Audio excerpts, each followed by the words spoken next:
Hey, what's up guys? Today we'll be doing a first look at the Caster Racing S16B. This is the buggy version. Now this vehicle was sent out to me for the purpose of a review. Let's quickly have a look at the box. And I will have a link for everything in the description below. There's not a massive amount of information, but there's a decent amount on the box. You can see the width, length, and height there, and the wheelbase. And we've got a bunch of information here.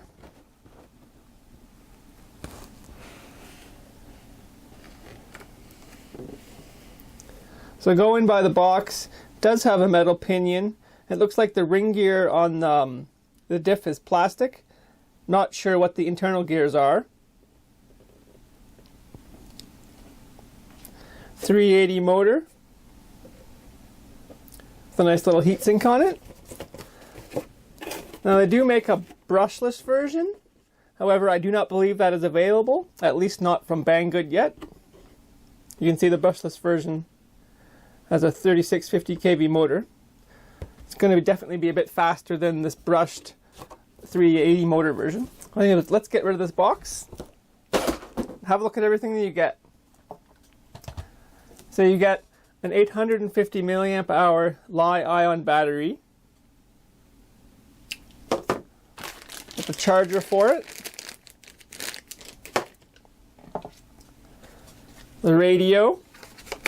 It takes 4 AA batteries, not included. You've got your steering and throttle trim.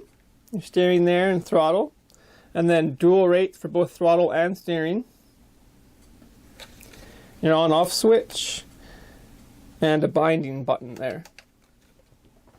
You do get an extra wing, so that's pretty nice. Although it does look like you have to drill it out yourself. They do have a little mark though where you need to drill it, but that has to be done manually. And you get a nice sheet of stickers. Along with some charging instructions.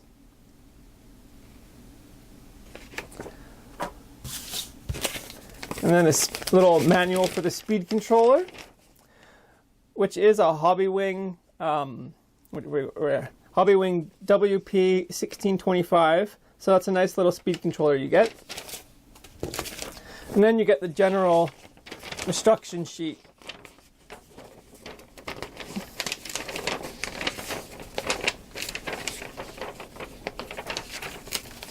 All right, let's have a look at the vehicle itself. So it is a 1/16 scale.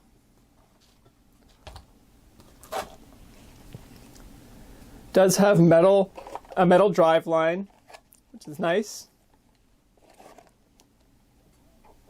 This is a full hobby grade buggy. Right, let's get this body off and have a look at everything underneath.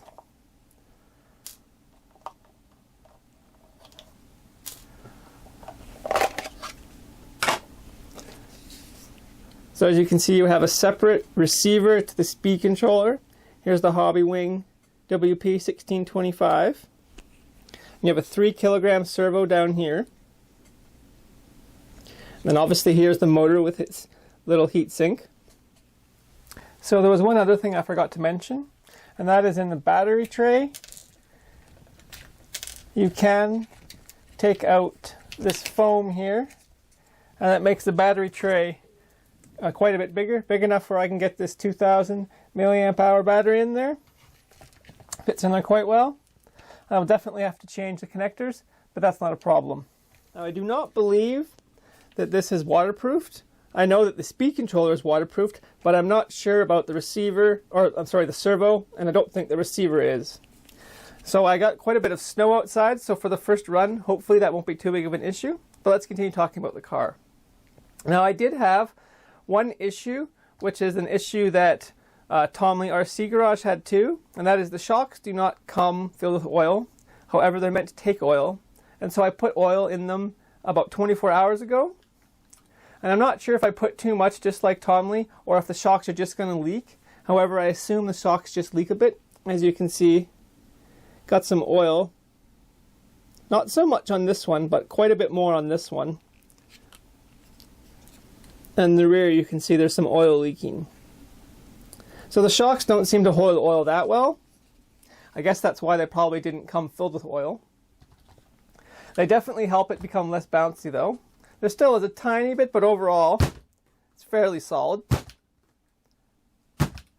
Tiny bit in the front or the rear, just depending on how it drops. But it's better than it was. Now part of that is I think I used oil that was slightly too thick, as I didn't have any thinner oil. I used some 60 weight 800 CST oil here. I probably would have liked some 40 weight, something like that maybe. So I think my oil is a little bit too thick. I'm not really sure though. Alright, well, enough talking about this. Let's get this thing outside for a good run.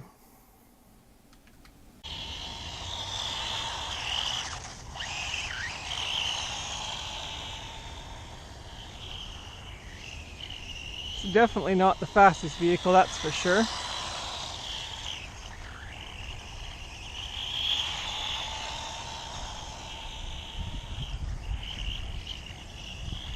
It handles really well though, even in this snow.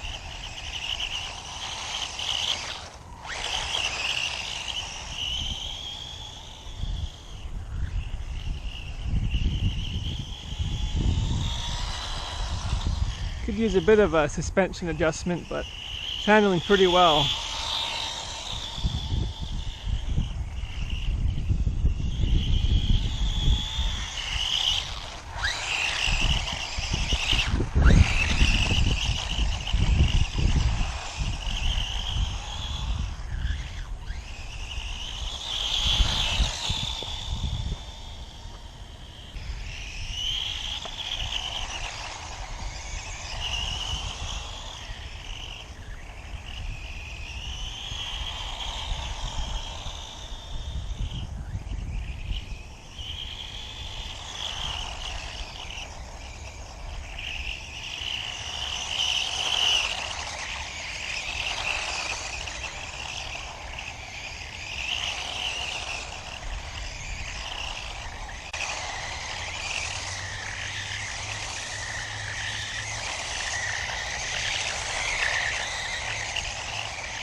Let's see how much snow got inside. This body does protect it a bit better than a lot of the other bodies I have on smaller RCs. Just wipe some of this extra stuff off the outside here. Alright, let's see how much got inside. Oh, wow. That did quite a nice job of keeping the snow out.